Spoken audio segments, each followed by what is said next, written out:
Bismillahirrahmanirrahim. Assalamualaikum warahmatullahi wabarakatuh.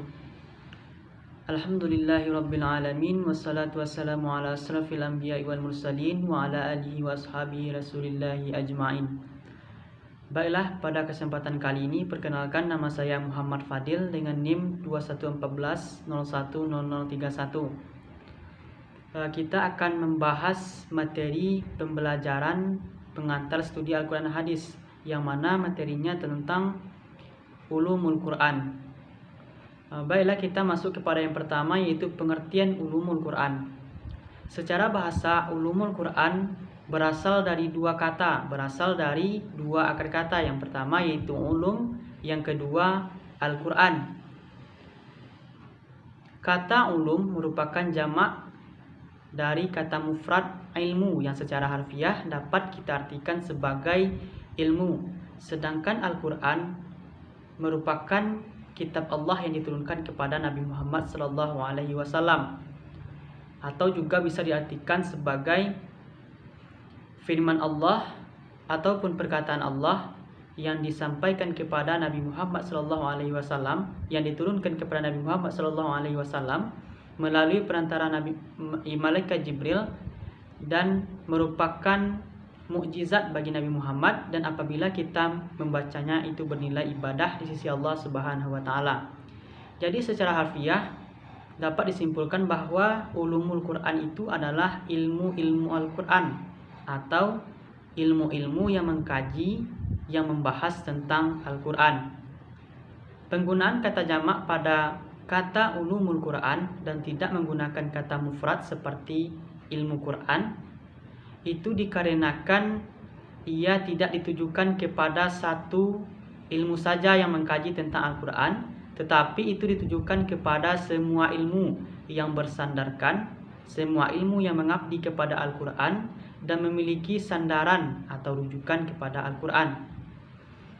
Secara istilah, ulumul Quran adalah ilmu-ilmu yang membahas tentang masalah-masalah yang berkaitan dengan Al-Quran atau yang berhubungan dengan Al-Quran, dilihat dari segi asbabun nuzul atau sebab-sebab turunnya Al-Quran, pengumpulan dan penetapan Al-Quran, dan pengetahuan tentang bagian dari surat Makkiyah dan Madaniyah, An-Nasikh wal Mansukh, dan ilmu muhkam wal mutasyabih dan lain sebagainya yang berkaitan dengan Al-Quran.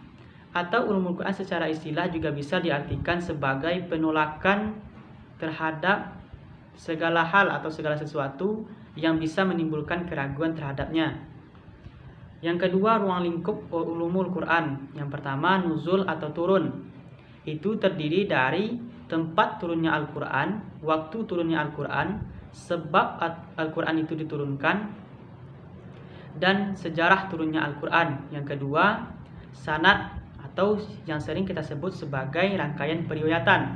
Itu terdiri dari mutawatir, ahad, syad, macam-macam qiraat Nabi, para perawi dan para penghafal Al-Quran, serta cara penyebaran Al-Quran. Yang ketiga, qiraat atau cara baca. Qiraat atau cara baca ini terdiri dari wakaf, ibtida, khasar, idgham dan lain sebagainya. Yang keempat, mufrad, yang terdiri dari gharib, homonim, sinonim, tasbih dan lain sebagainya. Yang kelima, makna hukum, itu terdiri dari am khas, mujmal mufassal, nasikh al mansukh, muhkam wal mutasyabih, yang mana pengertian dari muhkam adalah ayat-ayat yang maknanya sudah jelas, sedangkan mutasyabih adalah ayat-ayat yang maknanya belum jelas, atau ayat-ayat yang maknanya hanya Tuhan yang mengetahui tentang artinya, seperti kapan terjadinya hari kiamat dan kapan munculnya Dajjal. Yang ketiga, kaitan ulumul Quran dan seluruh ilmu dilihat dari dua elemen pokok. Yang pertama, dilihat dari dua elemen pokok, yaitu tentang sekumpulan pembahasan ilmu terkait dengan Al-Quran, atau juga bisa diartikan sebagai sampel.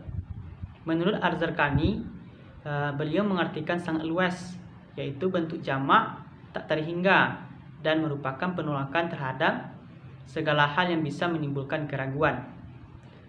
Ulumul Quran itu mengkaji ilmu-ilmu yang berkaitan dengan ilmu-ilmu agama atau ilmu-ilmu lain.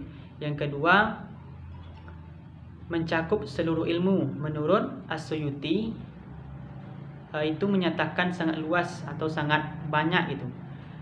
Di antaranya ilmu-ilmu astronomi dan ilmu-ilmu ukur.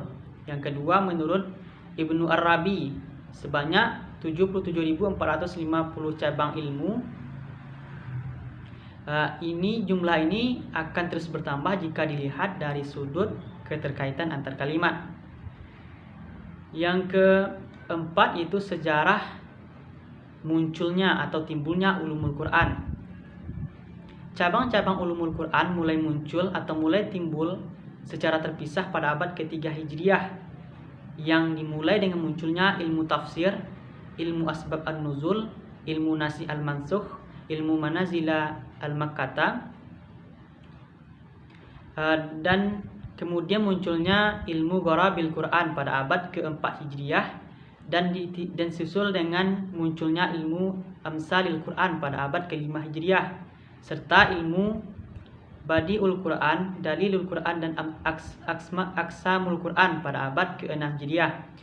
Jadi secara utuh ilmu ulumul Quran ini mulai muncul atau mulai timbul pada abad ke-5 Hijriah. Itu ditandai dengan mulainya dihimpun atau mulainya dikumpulkan bagian-bagian dari ulumul Quran yang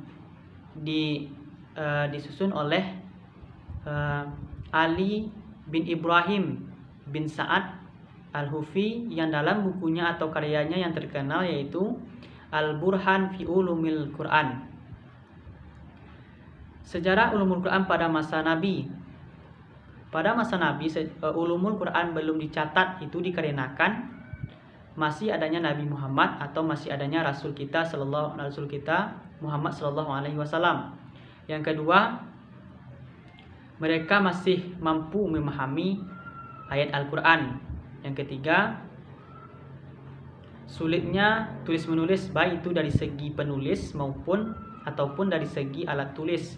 Yang keempat, larangannya Nabi melarang untuk tidak menulis selain ayat Al-Quran. Yang kedua, sejarah ulumul Quran pada masa sahabat dan masa tabi'in. Pada masa sahabat, ilmu tafsir merupakan atau belum merupakan ilmu sendiri, tetapi merupakan bagian dari riwayat-riwayat hadis yang berserakan. Ilmu tafsir yang pada masa sahabat itu belum sistematis seperti yang kita kenal dengan ilmu tafsir pada zaman sekarang, belum mencakup semua ayat-ayat Al-Quran dan belum mencakup atau belum membahas secara mendalam.